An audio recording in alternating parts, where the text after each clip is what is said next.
Olá, tô na área, porque vai começar aquele bate-papo gostoso de saúde. Como é que foi de fim de semana, hein? Como é que estão as coisas na sua casa? Olha, você sabia que este mês de julho, é considerado um mês bastante importante pelos médicos, porque é o Julho Verde, o mês para se discutir o câncer de cabeça e de pescoço. Então, se você tem alguma dúvida sobre isso, pega agora o seu celular e mande um WhatsApp pra gente, porque ó quem tá aqui comigo, doutor Paulo. Tudo bem, doutor?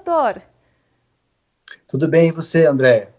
É um mês bastante importante, como eu falei, para a gente discutir esses tumores, né, doutor, da cabeça e do pescoço.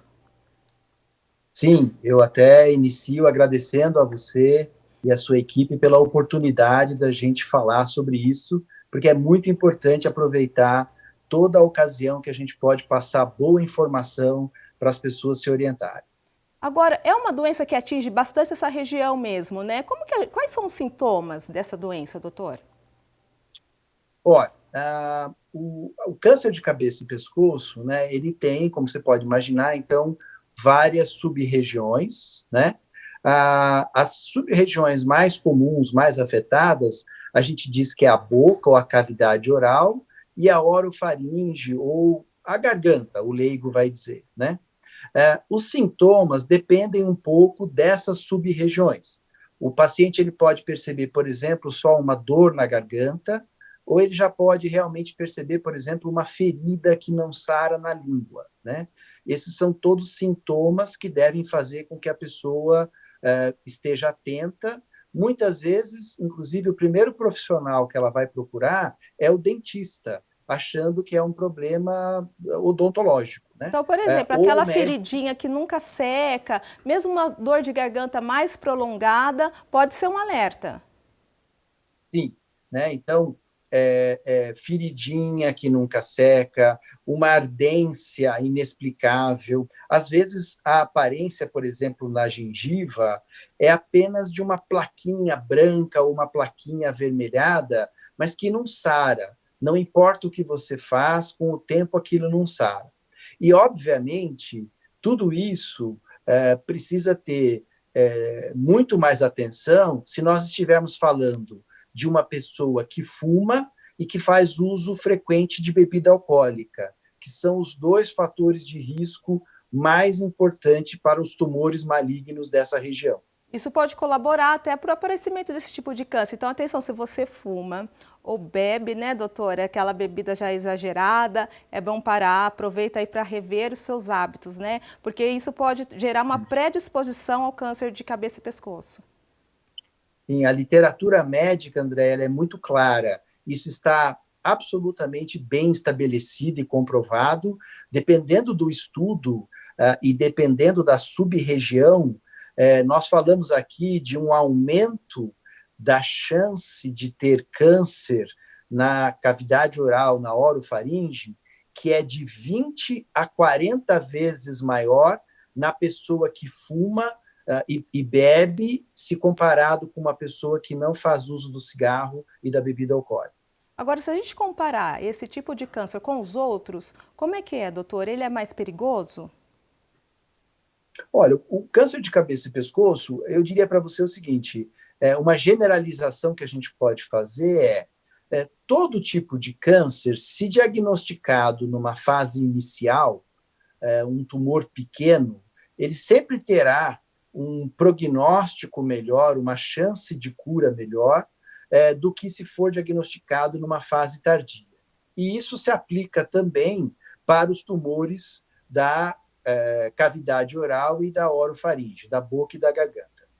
Então, esse diagnóstico precoce, até mesmo o paciente, ele consegue fazer um autoexame para investigar o que ele está acontecendo com ele? O diagnóstico precoce, então, primeiro, né, na pessoa que fuma e faz uso frequente de bebida alcoólica, ela deve estar sempre mais atenta. Se ela tem esses sintomas, dor de garganta, ardência, feridinha, seja na língua, seja na gengiva, pode ser também no céu da boca ou debaixo da língua, né? Qualquer feridinha que não sara, qualquer sintoma que não passa, Mais prolongado, especialmente né, no doutor? Isso. Especialmente no fumante, na pessoa que faz uso exagerado da bebida alcoólica, isso deve levar a uma suspeita e essa pessoa poderia, a minha recomendação seria procurar ou o seu dentista ou o médico, procurar o posto de saúde para ser examinada.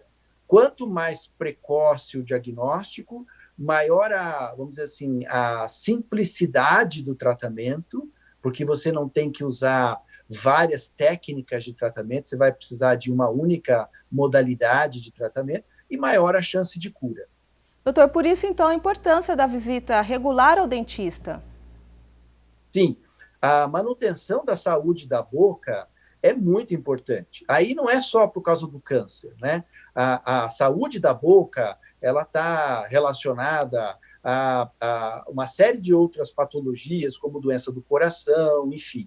Então, o papel que cada um de nós tem em relação a manter e promover a saúde da boca, a responsabilidade que cada um de nós tem de fazer uma boa higiene oral e de visitar o dentista periodicamente, também inclui a prevenção do câncer, mas não é só por isso. Existe uma faixa etária que esse câncer atinge mais os pacientes?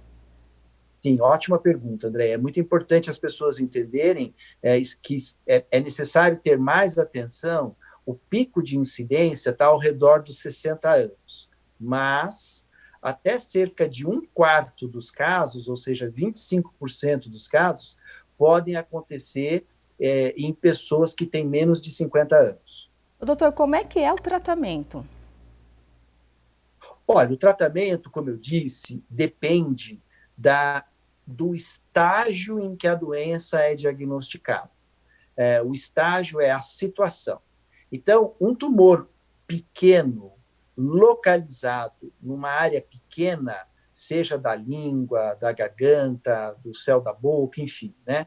Essa doença, provavelmente, ela vai ser curável com uma única modalidade de tratamento. Nesses casos, nós estamos falando da cirurgia ou da radioterapia, tá? Na doença um pouco mais avançada, na terminologia médica, a gente diz que é uma doença que está no estágio 2, no estágio 3. Essa doença, ela já é uma doença mais complexa. Ela muitas vezes, por exemplo, além do tumor primário, da localização primária da boca, ela já pode, esse tumorzinho já pode ter se disseminado, por exemplo, para um gânglio ou uma íngua do pescoço.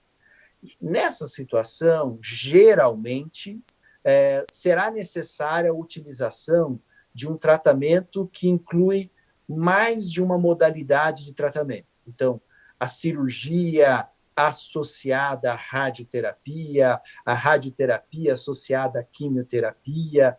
Então, a pessoa leiga já pode entender que uma doença mais avançada é mais difícil de tratar, esse tratamento tem mais toxicidades e mais sequelas. Então, daí De a novo, importância do diagnóstico precoce.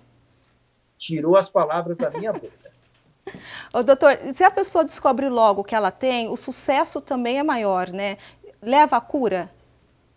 Sim, os tratamentos no estágio 1, na fase inicial da doença, são realizados com o intuito de cura. Lógico, não existe uma garantia de 100%, em alguns casos o tumorzinho pode voltar, e há uma coisa muito importante. Às vezes, Andréia, mesmo aquela pessoa que recebe a notícia de que a feridinha na boca, na garganta é um câncer, ela muitas vezes não para de fumar e de beber. Qual é o problema com isso? O problema é, primeiro, ela pode até se curar dessa primeira doença, mas, continuando a fumar e a beber, ela pode ter o câncer por uma segunda vez, uma terceira vez, uma quarta vez. Por quê? Porque aquilo que causa o câncer continua lá, né? Não foi interrompido o processo de carcinogênese. Então, é muito importante. Outra coisa que os pacientes, a gente sempre fala, né? Os estudos mostram que o resultado a eficácia do tratamento pode não ser a mesma naquelas pessoas que continuam a fumar e a beber durante o tratamento. Acaba Então, é prejudicando, né, muito doutor? importante. Sim, é como se a pessoa, na realidade, tivesse, de certa forma, sabotando o próprio tratamento. Por isso, a equipe médica sempre vai orientar, pedir e dar apoio para que a pessoa que recebe esse diagnóstico do câncer da boca e da garganta consiga parar de fumar e de beber. E aqui eu quero lembrar o papel das equipes multidisciplinares, né? Então, quando nós estamos falando, por exemplo, de parar de fumar e de parar de beber, nós temos que lembrar da importância do papel da nutricionista, da fisioterapeuta, da fonoaudióloga, né? Às vezes até de um médico clínico geral ou cardiologista que vai acompanhar e dar apoio nesse processo de parar de fumar e de beber. Então, o tratamento dessa doença é um tratamento complexo e que exige centros especializados com equipe multidisciplinar. Agora, doutor, a gente está recebendo algumas perguntas. O senhor topa responder dos nossos telespectadores? Claro, eu estou aqui para isso. Olha só, a Vera Lúcia do Jardim Florencio. Oi, Vera, tudo bem? Ela quer saber, doutor, se a alimentação também influencia nesse tipo de câncer ou até na prevenção dele. Olha, alguns estudos mostram que os excessos, principalmente aqueles excessos de gordura, excesso de açúcar, estando associado à obesidade, sim, aumenta o risco. E aí, Andréia, não é só desse tipo de câncer especificamente, né? O excesso de gordura na alimentação, o excesso de açúcar, a obesidade e o sedentarismo, eles são fatores de risco para diversos tipos diferentes de câncer.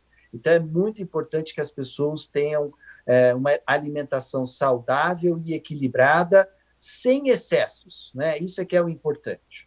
Os exercícios físicos também são importantes, né, doutor? Ajuda a manter o corpo em dia, né? Sim, as pessoas me perguntam, em geral, olha, não falando só dos casos de câncer de cabeça e pescoço, mas as pessoas me perguntam, em geral, os casos de câncer estão aumentando. Parece que o número de pacientes, de pessoas afetadas pelo câncer está aumentando. É verdade, isso está acontecendo por diversos fatores. Em primeiro lugar, porque a população está envelhecendo, né?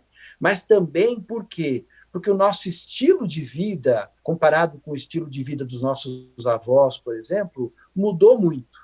A alimentação ficou menos diversificada, menos saudável. Menos Hoje se consome natural, né, doutor? muito produto industrializado e a questão do sedentarismo, né? Os nossos avós, enfim, eles andavam muito a pé, não tinham as facilidades que nós tínhamos hoje, né? Hoje não se levanta da cadeira nem para trocar o canal da televisão, né? Então, isso, infelizmente, a vida moderna tem uma série de benefícios, mas trouxe também alguns riscos. E a falta de atividade física, sim, ela aumenta o risco de câncer.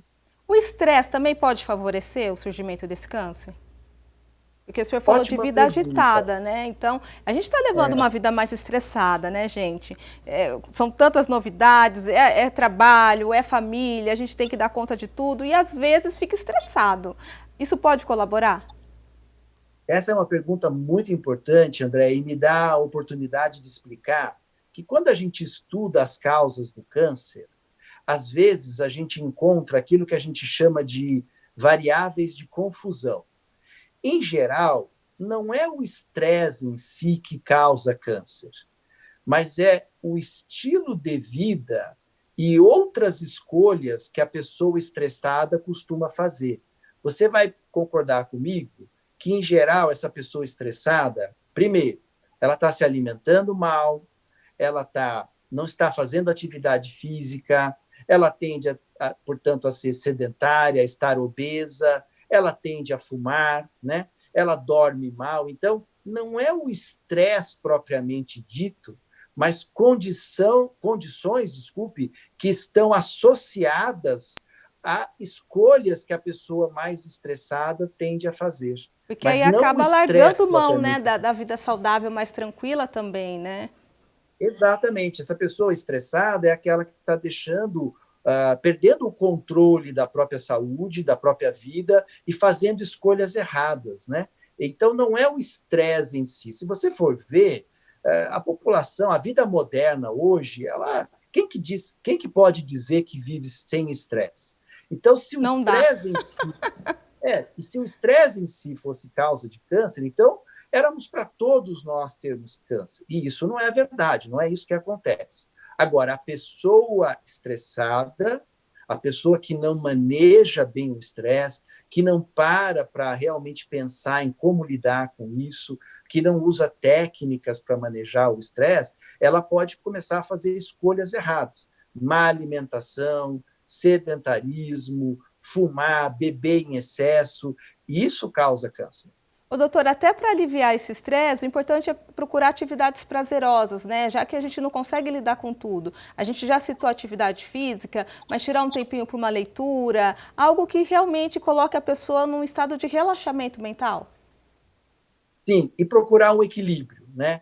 É muito importante que as atividades conciliem esse estado emocional, mental, de relaxamento, mas não esquecer da atividade física. Doutor, a gente recebeu mais uma pergunta. Oi, Thelma, é a Thelma do bairro Santa Lúcia, tudo bem? Seja bem-vinda aqui no nosso programa. Ela quer saber como ela faz o autoexame. Olha, no caso da cavidade oral, né? Bom, primeiro, esses tumores da boca incluem o lábio, né? Então, para isso, por exemplo, evitar o excesso, a exposição exagerada ao sol é muito importante. E existem produtos, inclusive, próprios para se usar no lábio, que tem aquele fator de proteção, como se fosse o filtro solar que as pessoas estão acostumadas a utilizar na pele. Então, existe como proteger o lábio usando esses produtos que têm o fator de proteção, né? E o autoexame, então, começaria tentando identificar alguma feridinha, alguma lesão, como eu falei, uma placa branca, uma placa vermelha, enfim, alguma coisa endurecida que não sara já no lábio. Na cavidade oral, provavelmente o paciente vai ter um pouco mais de dificuldade, além dele não conseguir, mesmo utilizando um espelho, ele não vai conseguir examinar todas as regiões ou todas as sub-regiões da boca e da garganta. Daí a importância da visita regular, por exemplo, ao dentista, que esse sim vai ter a condição de fazer o exame ideal de toda a cavidade oral e também da garganta. Doutor, como a gente está falando de uma doença bastante grave, né, é importante também fazer um outro alerta. Nada de se automedicar. Não tem, né? Na verdade, o que eu percebo é que as pessoas, por exemplo, quando elas têm uma feridinha, né, elas tendem a usar recursos assim folclóricos, né? Então, Caseiros, tem, né? sempre tem aquele conhecido que vai dizer, põe um pouquinho de açúcar todo dia, que você vai ver que isso vai cicatrizar. Ou mesmo, né, no balcão da farmácia, bem intencionado lá, o profissional pode tentar orientar alguma coisa. O importante essa feridinha que não sara, que está incomodando, que está crescendo, o ideal é que ela seja examinada por um profissional, ou dentista, ou médico otorrinolaringologista, né? Ou o próprio médico clínico geral da unidade básica de saúde, porque ele tem condição de estabelecer se há uma suspeita de câncer e fazer o encaminhamento correto para o diagnóstico precoce. Doutor, existe alguma relação com o HPV? Ótima pergunta. Então, o que acontece? Né? Principalmente os tumores da região da garganta, durante muitas décadas, a gente percebia uma relação quase que exclusiva com o abuso do álcool e do cigarro. Porém, nas últimas décadas, dos anos 80 para cá, vem aumentando o caso de pessoas com câncer da garganta que são jovens e nunca fumaram e beberam. Isso levou a pesquisas que constataram que, nesses casos, o tumor pode estar relacionado ao vírus do HPV, o papiloma humano, que é o mesmo vírus que causa lá uma série de doenças na região genital, tanto masculino como feminino, né? Então, é sim, hoje reconhecida como uma possível causa de câncer, principalmente entre aqueles que nunca fumaram e beberam, o vírus do HPV. Então, de novo, são os mesmos sintomas. A única coisa que os estudos mostram, Andréia, é que o câncer que é resultado do cigarro e da bebida, ele sempre é mais difícil de curar. A gente diz, ele tem um prognóstico pior do que o câncer que é derivado da exposição ao HPV. O tratamento é o mesmo, mas o resultado do tratamento, a cura, é sempre mais difícil, o controle é sempre mais difícil, ainda no câncer associado ao cigarro e à bebida alcoólica. Então, vale reforçar esse alerta, se você é fumante, faz uso abusivo de bebida alcoólica, é um bom alerta para parar de fumar, para parar de beber, porque os riscos são imensos e os prejuízos para a saúde também. Doutora, a gente recebeu mais uma pergunta. Oi, Paulo, é o Paulo Moura, do Jardim São Fernando. Ele fala se a higiene bucal correta pode ajudar na prevenção. Sim, é muito importante lembrar que a manutenção da higiene bucal correta, os estudos mostram que uma higiene pobre da boca está associada a um risco maior de câncer nessa região. E se você me permitir só, Andréia, uma coisa que eu gostaria de voltar na sua pergunta anterior, em relação ao HPV, lembrar da importância da vacinação, né, das meninas e meninos. É uma vacina que faz parte está disponível no Brasil, né, do calendário, e, portanto, ela está associada também. Nós esperamos que essas crianças, esses jovens que estão sendo vacinados, que no futuro eles tenham um risco menor também desses tumores associados ao câncer de cabeça e pescoço e HPV. Doutor, qual a idade? São adolescentes até de que idade? A partir de qual idade que deve procurar tomar essa vacina? O calendário mostra que o ideal, né, é a menina na fase da puberdade, né, entre os 12 e os 13 anos. Né? Isso. Ô, doutor, se as pessoas que estão nos assistindo tiverem mais dúvidas, o senhor está atendendo onde? Eu sei que o senhor trabalha bastante. Nós temos atividade no Hospital Veracruz, no Hospital da PUC, enfim, mas eu quero lembrar que essas informações também estão disponíveis na internet, e essas informações sobre o câncer, hoje tem uma série de sites, né? Por exemplo, eu gostaria de citar o site do Instituto Nacional do Câncer, que é inca.org, né? Esse é um site, o INCA é o órgão federal responsável pela atenção do câncer no Brasil. E nesse site, qualquer pessoa pode encontrar informações extremamente valiosas em relação a estatísticas, prevenção, os sinais, os sintomas, etc. Né? E lembrar que, para prevenção, você não precisa necessariamente procurar direto um especialista. Né? A unidade básica de saúde, o dentista, essas pessoas normalmente estão qualificadas para fazer também uma orientação do paciente que tem uma lesão suspeita para diagnóstico precoce. Sempre procure o médico. Sempre. O ideal se há suspeita, né, o ideal é sempre o diagnóstico precoce. Aquele raciocínio de, mas eu tenho medo que seja o câncer, né? Eu respeito, eu entendo por que as pessoas se sentem assim, mas o que a gente precisa lembrar é, quanto mais rápido, quanto mais cedo for o diagnóstico, maior será a chance de cura.